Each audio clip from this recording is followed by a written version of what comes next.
I love talking about vocation and then reflecting on my own vocation, that sense of God calling to each one of us, very particularly, just individually. It's not always easy, of course, to hear what God's saying or how indeed He's speaking to us. We'd much rather have a very clear message. Sometimes we find it difficult to respond to.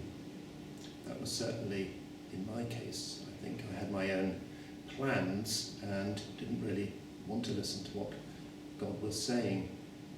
But God's persistent. He keeps talking to us and calling to us, and it's that sense of someone who loves us calling to us and wanting our own good more than even we want it for ourselves.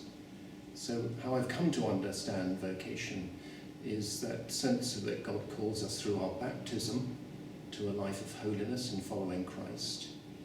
And we live that out, obviously, within the church, and we find our place within the church. God calls us in a particular and personal way to follow Him.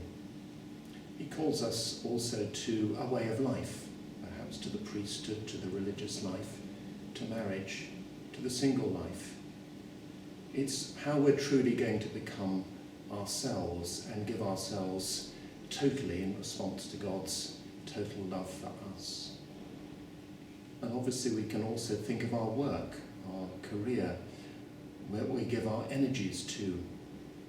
That too can be our vocation. It's when those three areas really come together that we can really respond wholeheartedly to God and grow in our service and love of Him and of our neighbour.